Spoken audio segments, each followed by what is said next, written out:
Richard Sherman said, "Not today." Picking him off, the Seahawks roll in that Week 2 matchup. Final score 29-3. Now, the Week 14 matchup was on Candlestick turf as Richard Sherman danced his way to that win in Week 2. This was a much tighter game. Second quarter, Seattle and Pete Carroll down 9-7. Russell Wilson looking for Luke Wilson.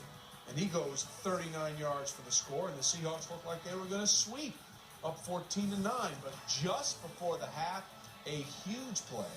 Kaepernick looking for Vernon Davis, and Vernon fights his way in. 49ers went back up by 2, 16-14. Fourth quarter now, same score. Niners driving, and Frank Gore got the ball, and Frank Gore through the defense, gets away from Earl Thomas, picked up 51 yards before he was finally brought down by Sherman, or really himself. Big play by Gore, and that set up the field goal attempt from Phil Dawson from 22 yards out. Dawson made it, and the 49ers won 19-17. They split.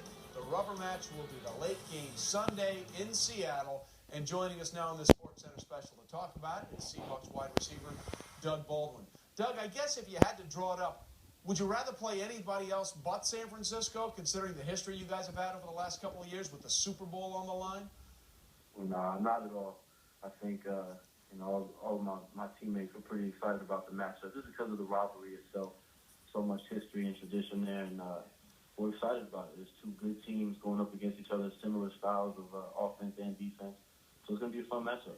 We all talk about it here, and we think it's the best rivalry in football right now. What do you think makes it the best rivalry in football? I mean, it goes back to my college days.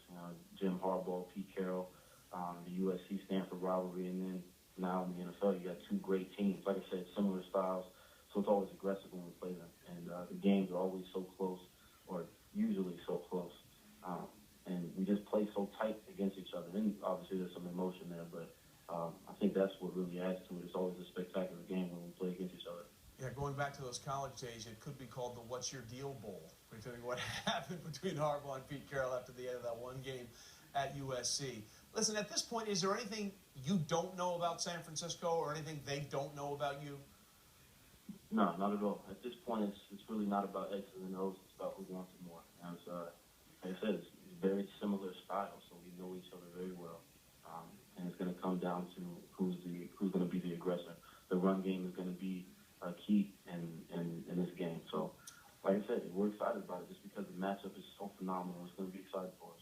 Well, you mentioned who wants it more, and the game between you guys and the Saints Saturday, very similar to the game between the Broncos and the Chargers on Sunday. Both teams got up to a big lead and then had to fight, and they got a onside kick covered to make it close. But in both games, there was one key play that really, really got you guys out of your own way. It was the Julius Thomas reception for the Broncos, and it was this catch by you down the sidelines against Corey White of the Saints. Tell us about that play. What were you looking at in that play?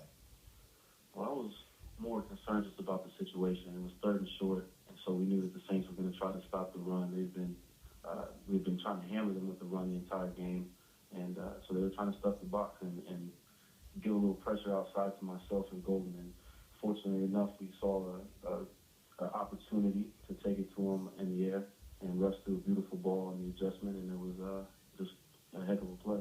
That was one of the few big plays you guys had in the passing offense in the second half. Percy Harvin provided some big plays in the first half before going down right in the end zone before halftime. What can you tell us about Percy's health going into the NFC title game? Well, I assume that you guys know the rules about this, so I can't speculate on what's going to happen. But my man he's a warrior, so if he can play, he's going to do everything in his power to get ready and get himself healthy to get out there.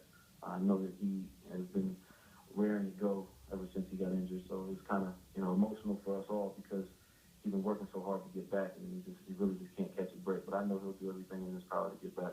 Yeah, he'll go through the protocols, and we'll see where he'll end up by Friday or so. All right, Doug, finish this sentence for me. Seattle is going to go to the Super Bowl if we control the run game and have a dominant defensive impact game by our defense. I mean, like I said before, we were talking earlier on the show, is going to come down to us controlling the ball and dictating the pace of the game, the running game.